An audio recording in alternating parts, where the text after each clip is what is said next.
Coming out today, so we're here to celebrate Dr. Robin Weiss. So we're going to host a Q&A with her. So I'm going to invite Dean Kathy Baumgartner up to introduce Robin, and then we'll get into a Q&A. Thank you.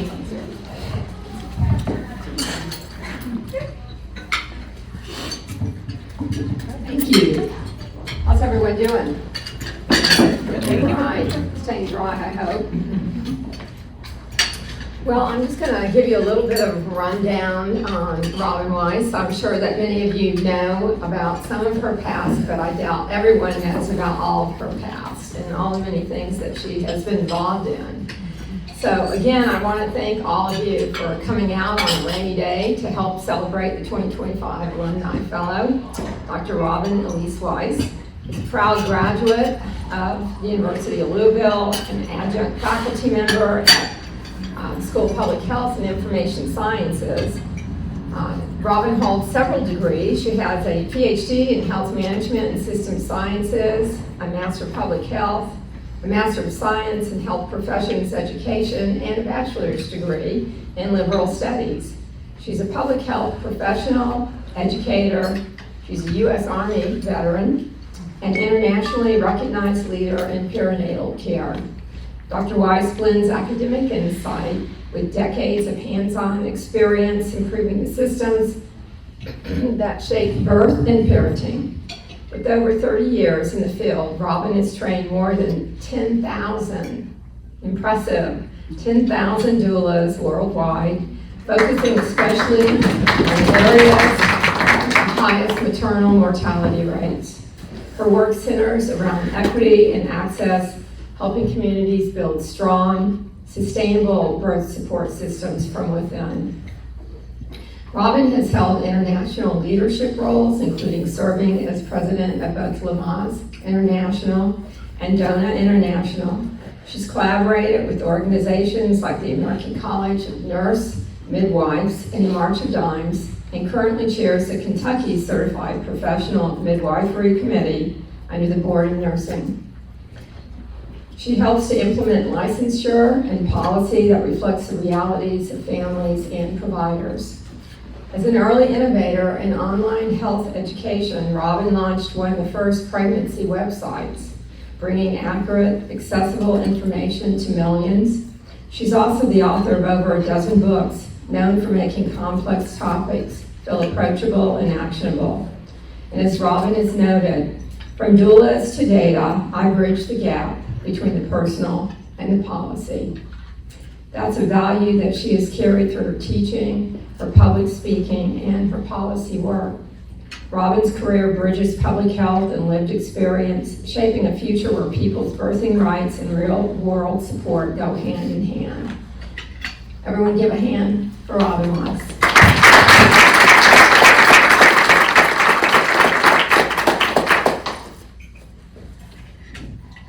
We have to sit down. We have to sit down today because my foot had a run-in with my cat. So thank you for having me. That was the first question. That was the first question, yeah. First question was, what are you doing with the Google on your foot? Walking around campus very awkwardly. It does cause snags in pantyhose, can't confirm. If not holes. No, just snags. Snag bites. This is not sponsored. So now I'm going to ask you a serious question. What inspired you to become involved in maternal and child health? Actually, I backed into it. And you have to picture this. I was a military police officer in the 101st Airborne Division, which is not exactly like when you think about a doula or you think about maternal child health, you think about it on a spectrum. And I always talk about, right, MP is here and doula is way over here.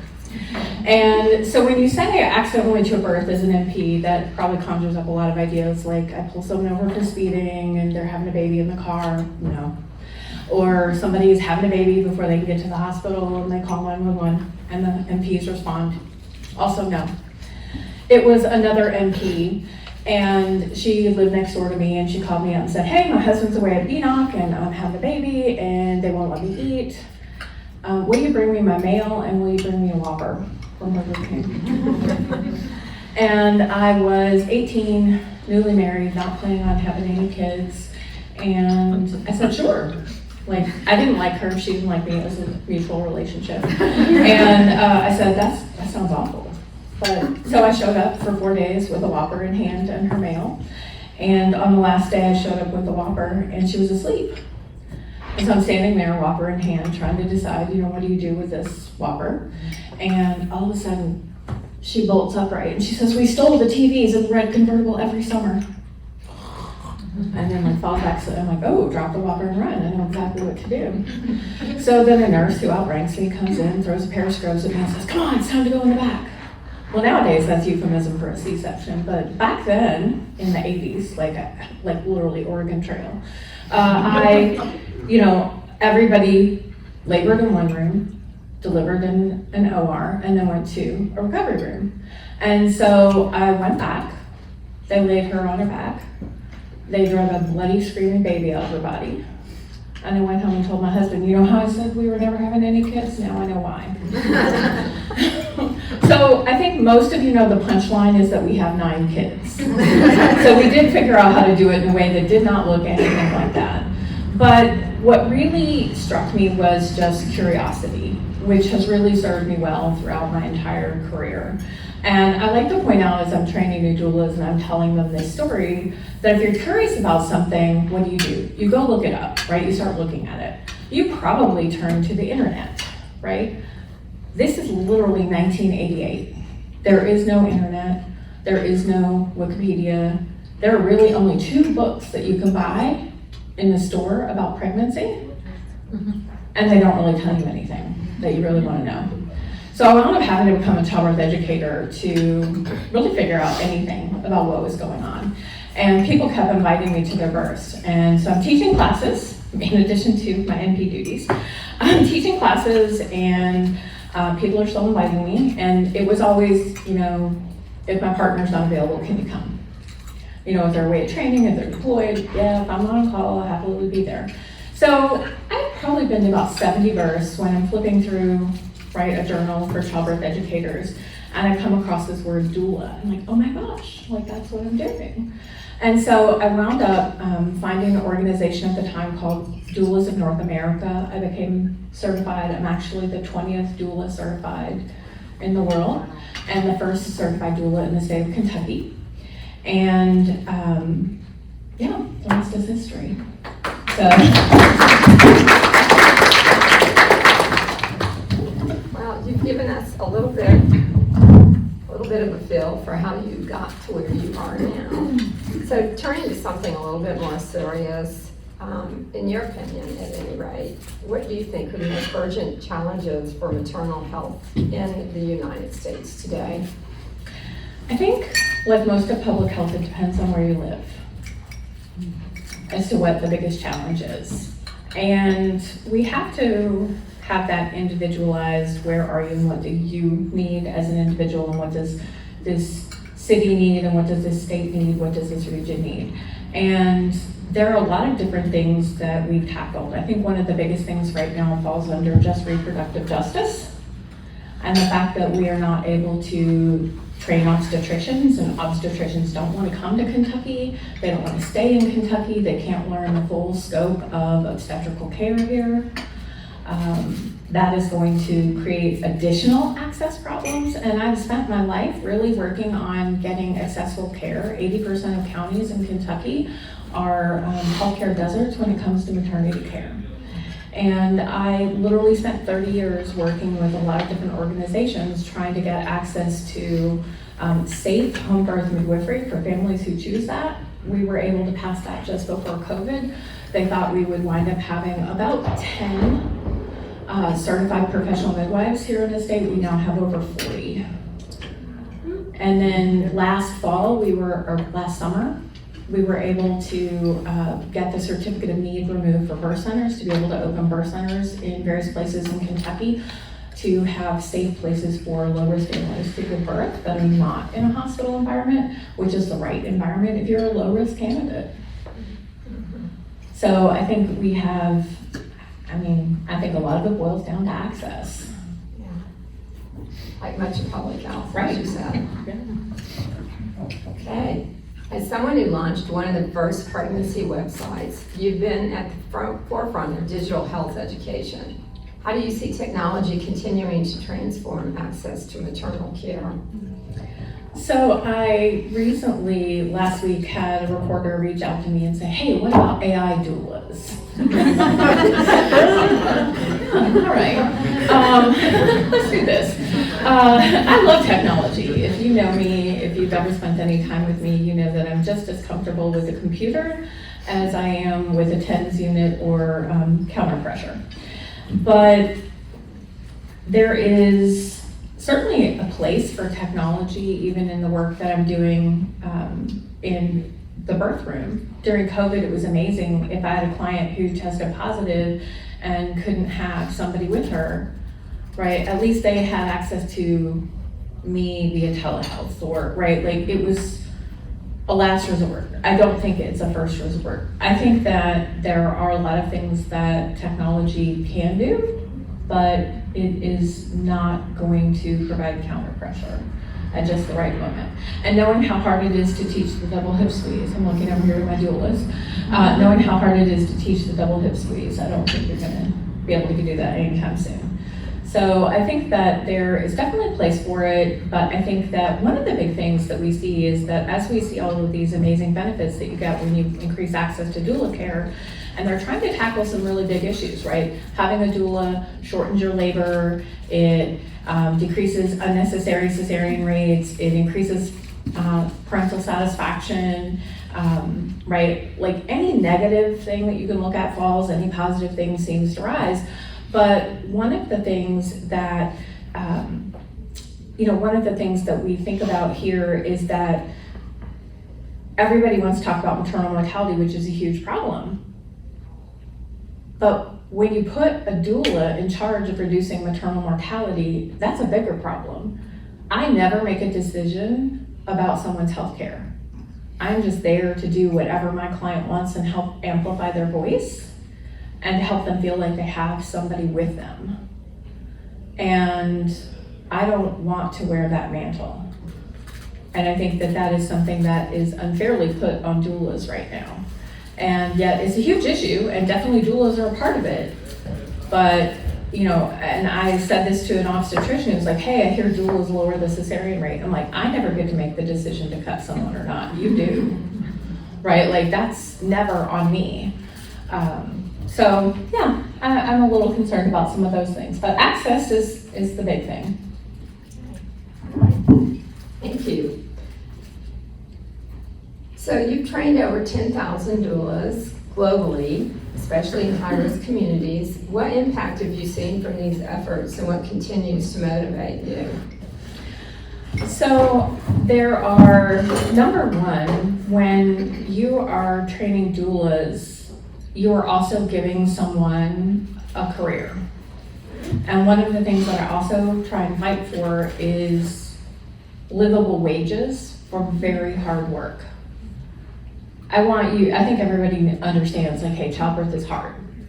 I want you to be on call 24/7 for someone's entire pregnancy, multiple people at a time, and you get up in the middle of the night and you go out and you leave your house for 48 hours, you leave your family, you leave your other job, and we want to pay you $200. And you have to pay childcare, and you have to pay gas, and you have to keep up your certification, and you have to do all these things, and that's just not sustainable. So I actually want to say that first, is that I'm helping people, find a career and a calling that they love, that they can do, that they can also earn a livable wage. But the other thing is that when I look at places like one of the organizations that I've spent a lot of time working with in the last 5 years is the West Virginia Perinatal Organization.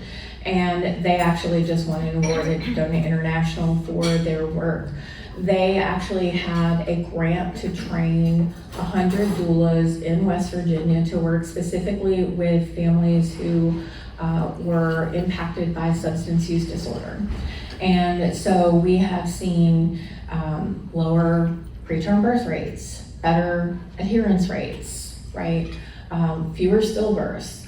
And one of the things that nobody's really tracking is parental satisfaction. And we can't leave this out of it, right? How somebody feels, because it really does impact your entire life, how you feel when you give birth. And that is something that is sorely missing in a lot of the work that we do. So I love watching doulas.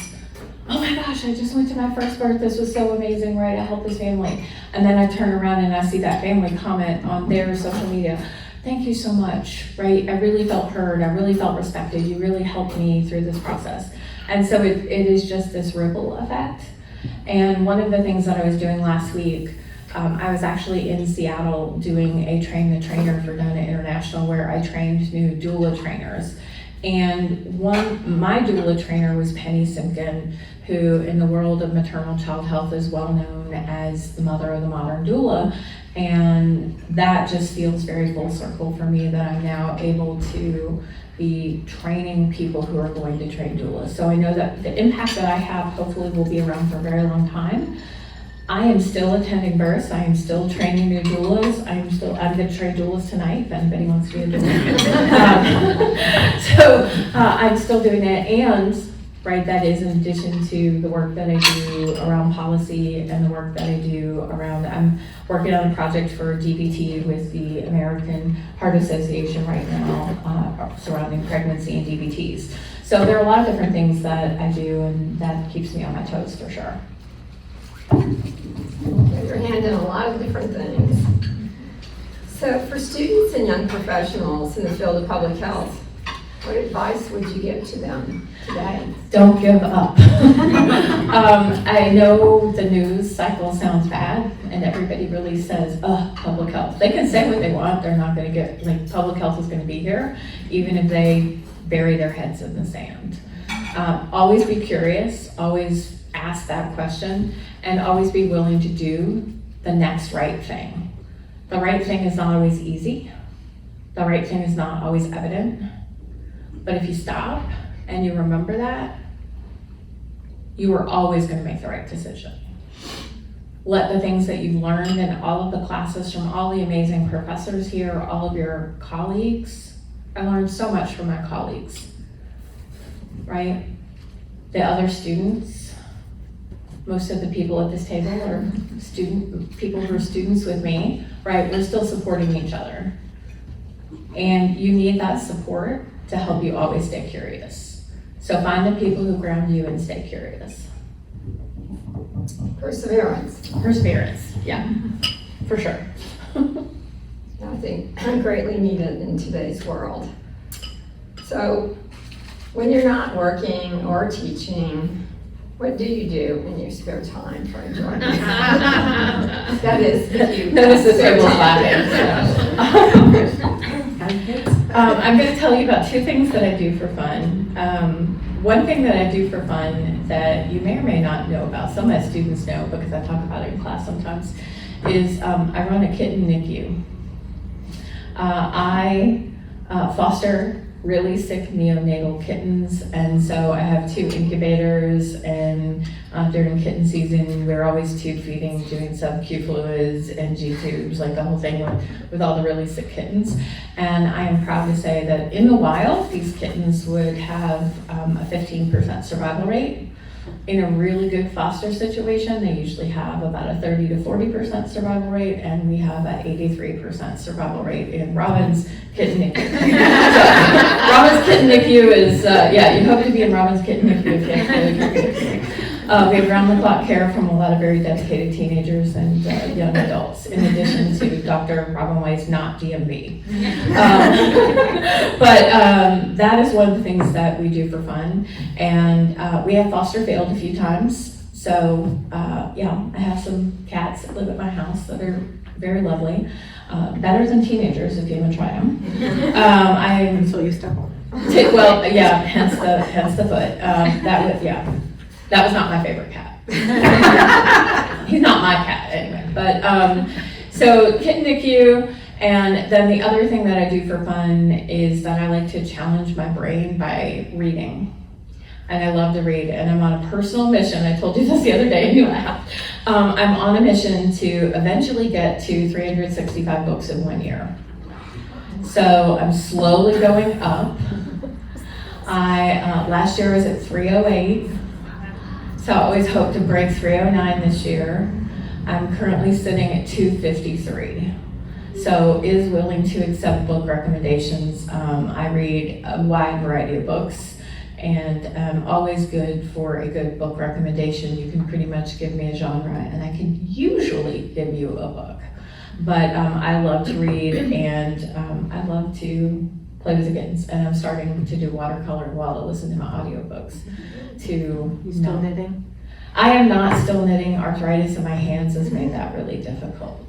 Yeah, so. You got a PhD while knitting. I did it. And I used to knit and crochet at first too.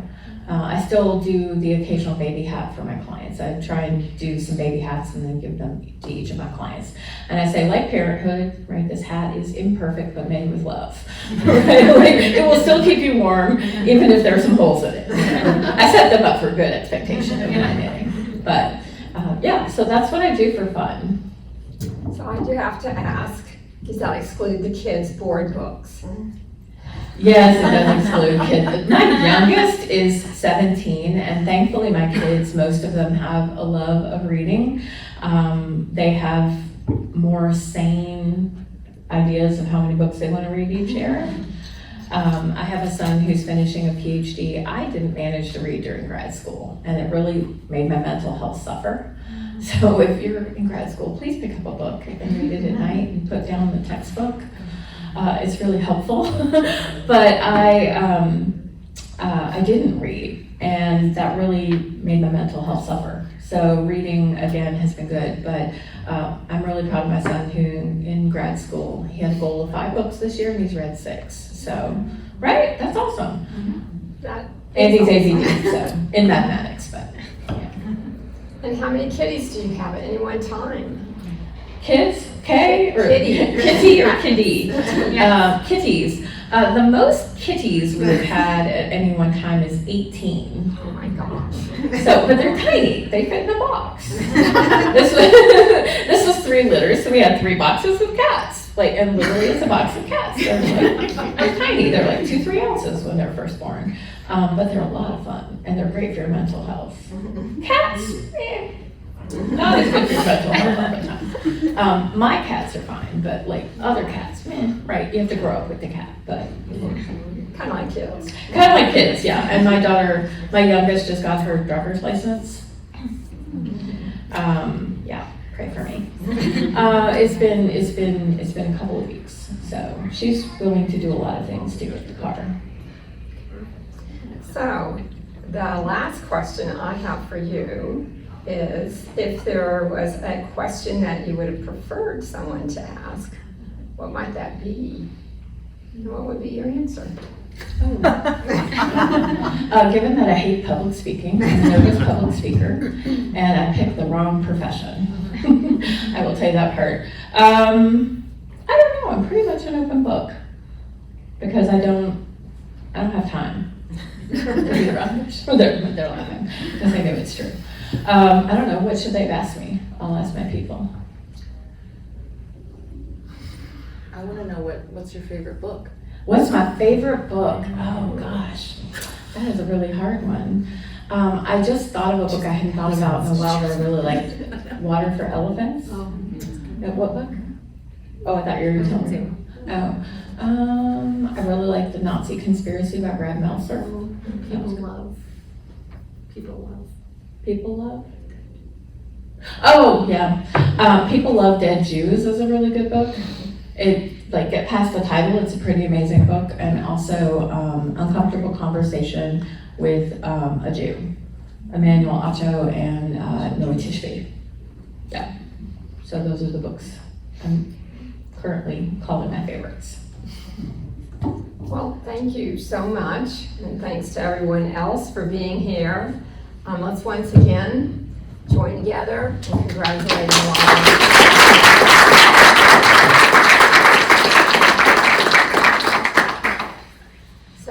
We also have something special for you that we'd like to provide to you as a recognition for all of the many accomplishments that you've had and the varied and diverse accomplishments.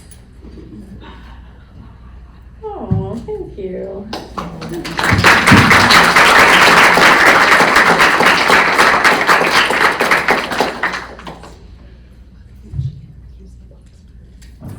Thank you. So we're gonna see if anyone else here has additional questions for Robin besides the favorite book and so forth. But other questions you might have to pose to Robin, solving your life problems. So I have a question about, which I think in this time of like connection being so hard to maintain, I feel like emotional, right? Like I'm thinking back to the fact that like we've known each other for over 12 years and just had 2 classes together, and yet you maintain relationships in such a beautiful way based on just my conversations with people at this table. And so like, what are the lessons there? Like thinking about how wide your network is and the fact that you've chosen me to be a part of that, I feel so honored. And like, how do we do that in today's world where we're pulled in a million directions? Like, how do you continue to prioritize connection and relationship? Ask people to be your friends. I have a child, he's 32, and he is very developmentally delayed. He's about 12 or 14 mentally. And when he was younger, and he still does this, but it was really cute when he was in kindergarten. He would go up to just anybody, the grocery store clerk, and he would say, "Will you come to my birthday party?" And what would they say? Of course, right? Did they ever come? No, but nobody ever told him no. I told this story earlier, so I'm going to tell it again. My first day, NPH, I'm a first generation college grad. I've showed Paige and I've showed Kathy the image of me at my graduation. I'm 30 years old. I told my husband, I said, I'm so anxious about this. Like, you've got to take the kids. We had 4 kids at the time. I was like, you've got to take the kids. I can't go in the car with you all. Like, I'm going by myself. And of course, we get ready to leave. I'm all dressed up. And he's like, let's take a picture.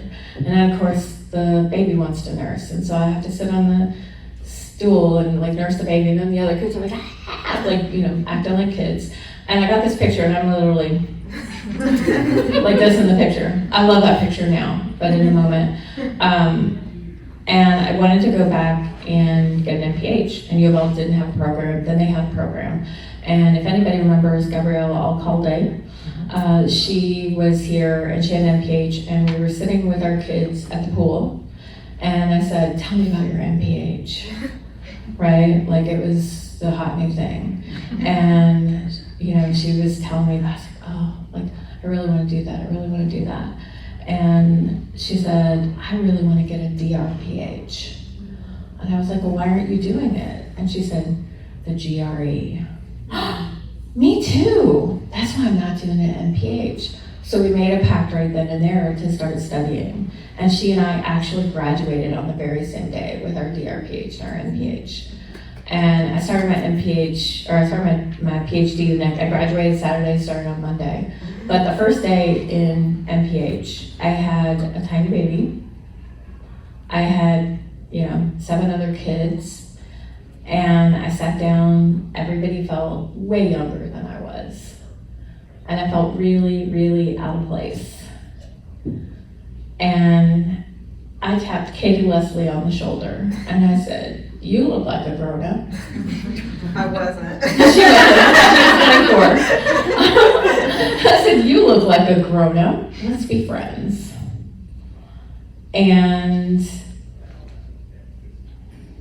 I've never been, I would never say that I'm great at making friends, but I think this room tells a different story.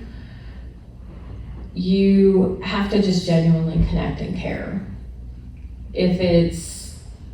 I don't talk to everybody all the time, but I know that I can reach out to any of the people who call themselves my friend in this room, and they'll always come. And I know that days are hard, and things are hard, and I think of all the things that I lived through. I'm gonna get really emotional, sorry. During my MPH, I had to call Dr. Wilson and say, I can't turn my paper in on time. I had a house fire, and my 8 kids and I are living in a hotel in 3 different rooms on 2 different floors. And everybody was lovely. My 16-year-old niece died of a heart attack, secondary to bulimia. My nephew died by suicide, and some of the people in this room were there with us at the funeral. These are people who have stood up when my mother died, 3 months shy of my PhD. These people showed up for me. I like to think it's because I've also shown up for them. But just understand that friendship is a two-way street. You have to give, and genuinely. And sometimes that is sending stupid memes in the middle of the night, making fun of what's going on so you don't cry. Sometimes it is realizing that they're having a hard time. Sometimes it's celebrating when they do amazing things. I'm so proud of all of the people in my life, but always be that person who reaches out to others. And I said this in my speech that I recorded for the Alumni Awards on whatever night that was. I feel like we've been partying hard all week, Kathy. I know that I wouldn't be here except for all of the people, all the professors who went above and beyond. I don't know if you remember this, Doug. Do you remember right before my dissertation where my outside party was like, you need to do it this way, and I tried and I was in tears, and I came in and said, I need help from a biostatistician, like help me. You were like, you can't do it that way, and I was like, oh thank gosh. Okay, so then I went back and said, you can't do that, and the other committee member was fine. But I was in tears, oh my God. But if I hadn't been sitting there in that hallway for years, you probably wouldn't have talked to me. Right, but you knew who I was-ish, and I was safe enough. All right, and then I could be like, hey, help, I need it. And that's the kind of help that we need to give to people. And I think that it's easy to close in, it's easy to say, just me, I need to take care of my own. But when you're helping others, you're also helping yourself. You're building your own network. I would not be here today if it weren't for Tammy Thomas helping me through things, for people who would take the time and explain something, for just the teachers who noticed me, who said, I see you were working really hard on this. I remember sitting in Richard Wilson's basic MPH class on health behaviors, and I've been an educator for years, and he's telling us these theories, and I'm like, oh, and I'm writing it down, and he's like, are you okay? And I said, yes. Why? And he said, you just look like you're having little panic attacks back there. I said, I'm so excited. Like, I understand this now. I've seen it in real life, and now I know why it works this way. If you're an educator sitting in this room, and I know many of you are, reach out and help someone up. Not every student wants it, but if you have a student who is showing any interest, reach out and tell them good job. Hey, here's a connection that you can make. Help someone else up. We spend so much time worrying about what's in it for me, what can I do, what can I get? And the truth is, there's so much we can give. So ask yourself, are you slamming doors or are you holding them open? Be someone who holds the door open and put your hand out for someone else. That is going to be the most important work that you can do if you want to build a legacy of people learning and helping each other. I hope that answers your question. I think it probably more than answers the question. And I want to just say thank you so much.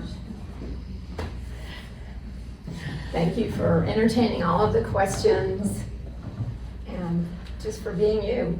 It's been a pleasure partying with Robin. And has been a lot of fun. And I hope that you've enjoyed the past week. And that you feel the warmth of all the people here who care about you. I do. Thank you. Well, anything else? No, I'll be quiet. Well, we want to say thank you to everyone who's here for coming out, for being here, being supportive of the school, being supportive of Robin. And again, can't thank Robin enough for all of her good advice that I think we all can benefit from and take to heart. Thank you very much.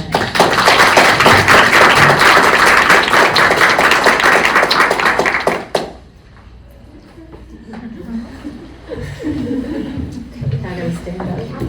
We do. I have to stand up first. I have to stand up. That's good.